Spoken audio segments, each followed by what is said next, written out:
তাপমাত্রার রূপান্তরে একটা সুন্দর ইকুয়েশন দেখছিলাম, তোমার সায়েন্স আর্টস কমার্স যাই হোক, ইকুয়েশন দেখানো হয়েছিল যে c/5 = f-32/9 আর একটা k-273/5। মনে আছে এটা? তাহলে এইখান থেকে তোমাকে যে কোনো একটা পিক করো, যে কোনো একটা চুজ করো, যে কোনো কিছু। তাহলে আমি সেলসিয়াস থেকে কেলভিনে রূপান্তরের শিখতে যাচ্ছি। সেলসিয়াস থেকে কেলভিন, এই কথা বলিস না। যদি সেলসিয়াস থেকে কেলভিন, এই কথা বলো না। C2K, আমার কথাটা বুঝো, আমি সি প্রোগ্রাম দেখবো।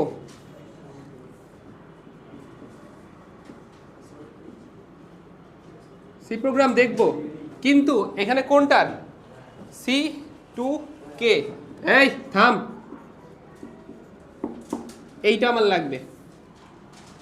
সেলসিয়াস থেকে কেলভিনে বের করবা। আমাকে একটু বলো, সেলসিয়াস থেকে কেলভিনে বের করতে হইলে কোনটা তোমার ইনপুট আর কোনটা তোমার আউটপুট, আগে এটা বলো। কে হচ্ছে আউটপুট। ওকে, এবার একটু কয়েকটা বিষয় আমি যেভাবে বসলাম, আমরা একটা বেসিক স্ট্রাকচার করব। বেসিক স্ট্রাকচার, প্রতিটা সি প্রোগ্রামিং এর একটা বেসিক সাধারণ গঠন তুমি এখানে ফলো করতে পারো। সেটা কি ছিল? প্রথমে হ্যাশট্যাগ, একটু বলো, আমি ছোট করে লিখতেছি। হ্যাশট্যাগ ইনক্লুড, অবশ্যই কোনো স্পেস নাই। আচ্ছা, একটু ক্লোজ করে লিখি। Include, CLUD, include. এইটার মধ্যে কি বসে? stdio.h। stdio, এটা ফুল ফর্ম কি ছিল? Standard input output. এক্স্যাক্টলি, হইল। পরে এইখানে আমি সেফটির জন্য আরো একটা ব্যবহার করতে বসলাম। সর্বনিম্ন কটা ব্যবহার করবা? দুটা। তাহলে এইখানে আরো একটা কি ছিল? ইনক্লুড, কি ছিল বলো বলো? কোনীয় ডট এইচ। এই কোনীয় ডট এইচ, ক্লিয়ার? ঠিক আছে। এরপরে কোনটার কাজ? বেসিক গঠনটা বলো একটু, মনে করো। মেন, অবশ্যই এখানে একটা ব্র্যাকেট দিয়ে, এখানে সেকেন্ড ব্র্যাকেট দিয়ে, এখানে কথাটা শেষ হবে। এটা বেসিক গঠন, এটা বাদ। এটা নিয়ে আমার মাথা ব্যথা নাই। এখন যেইটা বুঝার বিষয় যে আমি এইখান থেকে কেমনে কি বের করব, প্রথমে তোমাকে ওইটার ডেটা টাইপ, অর্থাৎ চলকের ডেটা টাইপগুলোকে ডিক্লেয়ার করা লাগবে। যদি আমি C2K, এখানে একটা সূত্র ছিল, তোমাদের সূত্রগুলো মনে আছে আশা করি, না থাকলে তো অবস্থা খারাপ। সি থেকে কে, যে C/5 k-273/5, এইখান থেকে k = C+273 আসছিল। এটা দেখছো? তাহলে এটা আমার সূত্র, এইটাই আমার হুবহু সূত্র। একটু খেয়াল করে দেখো, এই সমীকরণটাতে যদি আমি সি বসাই, কে পাবো? স্বাভাবিক বিষয়।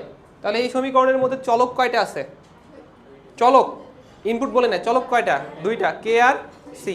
আর এর মধ্যে সিটা হচ্ছে ইনপুট আর কে আউটপুট। ওকে, এবার একটু বইল, আমি এইখানে তাপমাত্রা নিচ্ছি। তোমার কমন সেন্স থেকে ভাববা এগুলা।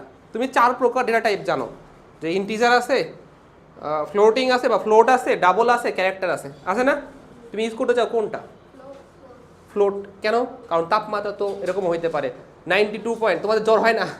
তোমাদের যেটা জ্বর হয় তোমরা কিন্তু ফারেনহাইটে মাপো, ওটা আলাদা। আমাদের যখন জ্বর হয় তখন আমাদের ফারেনহাইট স্কেলে মাপে, এই জন্য 102, 103। যদি ওটা ওই তো, যদি 100তে তোমাদের সেলসিয়াসে হইতো, তোমার শরীর সব নাই হয়ে যেত, শেষ, তুমি পুড়ে যেতা। বুঝছো?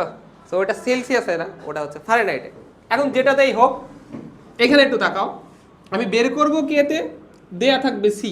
তাহলে আমার দুটা চলক, একটা সি একটা কে, আর দুটাই যে কোনো তাপমাত্রা হতে পারে, সেটা দশমিক হতে পারে, পূর্ণ সংখ্যা হতে পারে। তাহলে বেটার হয় তুমি ফ্লোট অথবা ডাবল নিয়ে কাজ করো।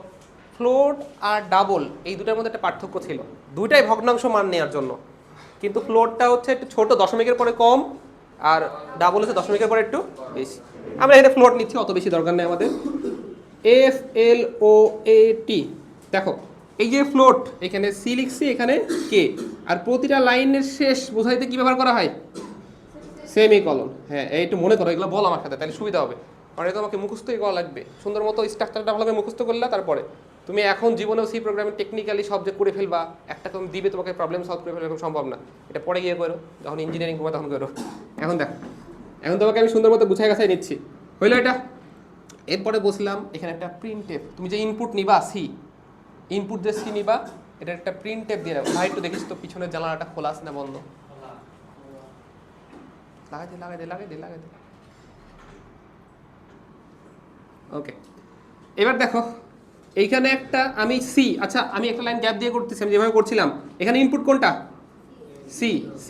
তাহলে এখানে স্ক্যানএফের মাধ্যমে সি নিব না? স্ক্যানএফ লিখার স্টাইল ছিল এরকম, আমি এখন নিজে করবো। তাকাও, এই যে এইখানে একটা পার্সেন্টেন্স, আর এইখানে অ্যাম্পারসেন্ট, এইখানে ক্লোজ।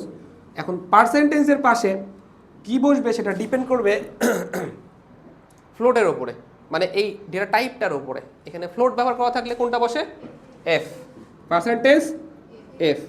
ওকে, শেষ। এখানে একটাই চলো ইনপুট ছিল, আমি একটা পার্সেন্টেজ এফ লিখছি। দুটা ইনপুট থাকলে দুটা লিখতাম। এবার এম পার্সেন্টের পাশে কি বসাবা?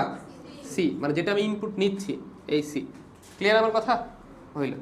এখানে কিন্তু এটা যেহেতু ইনপুট, আমি চাই কোনটা, হ্যাঁ ফ্লোটের কারণে এফ আসছে। আর যদি ডাবল থাকতো এল এফ আসতো, ইন্টিজার থাকলে ডি আসতো। মনে আছে গেলেন?